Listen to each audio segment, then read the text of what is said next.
Hello, what's up? Good morning. So, new destination na naman tayo ngayon. So, bibiyaya tayo ngayon papunta ng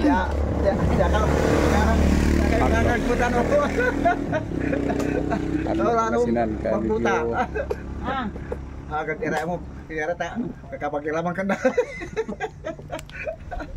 Kung ira agad, kakapag-ilamang na. medyo makulimlim ang panahon. Di bali, basta tuyuran ah. Pero sana wag tayo makabutan ng ulan sa daan. Wala kaputi. Ay, wala kaputi oh. Sige, kinaba. Ano na tanong? Kurti ati man ay. Ay, siya tidak dia ke dabel. Una pa kay So, batik hindi ko mahanap yung pang ano ko. Ilako ko namin ang kabalag. Wah, ni na. Ayan, Tinuro so ka let's mo, go. kana nila. Hindi, kakapayas sa labas. Kaya mo na kayo.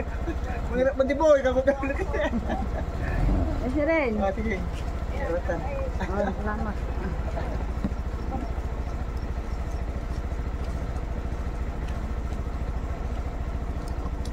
Yan, ingatan tayo ng Panginoon sa ating biyahe ngayong araw. Ayan. So, teka sa camera. Ayan, so let's go, alright? At dahil pag-alis natin ay umulan, hindi tayo nakapag-video. Kaya dito mag-video tayo. Dito tayo ngayon sa bayan ng Sual, Alaminos, Pangasinan. Ayan. So mga 1 hour by biyahe natin si Pahigit. Nandito na tayo. At papunta na tayong Alaminos. So aakyat tayo dyan sa medyo mataas na part ng Sual. Pagkalagpas natin dito ay ito na yung backyard na medyo matarik-tarik, kaya kung pagmamasdan natin yung sinusundan natin L3 ay medyo nahihirapan siya. Halos steady yung permira ng cambio niya backyard. And sana matutuwa kayo at mapanood yung mga adventure natin kahit sa kalsada lang. Wala tayong doon na mapapalipad sa taas, kaya hindi natin i-video yung pinakaano ng kalsada. Ayun, so ito malapit na tayo sa Alaminos.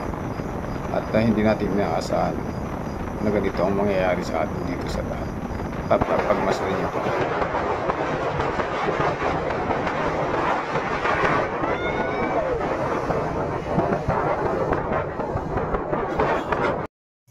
Sa part na yun ay medyo nagulat tayo dahil muntik natin masagkasaan yung kambing.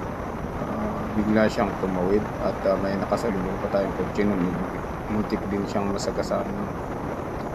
Ayan, kaya biglang tumigil yung camera natin kasi in-review si Mrs. Tinigil niya agad yung camera dahil muntik na marlag yung cellphone. So yun yung ganap habang bumibiya tayo, kaya minsan kailangan talaga natin mag-iingat.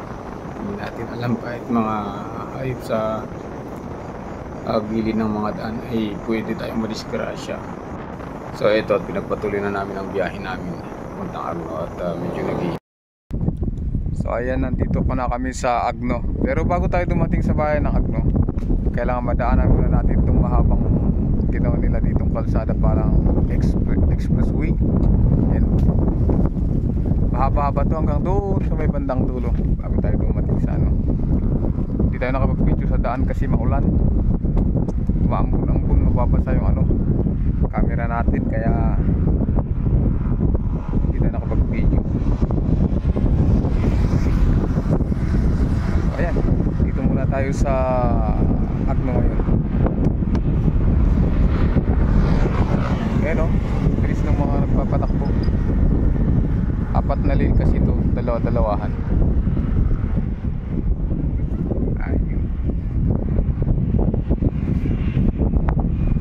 Ang ganda sa paligid nyo, maluwang na pala yan. Hanggang doon sa kabila. Ito. Ayan. So ayan, nagpahinga lang ng konti at abante ulit.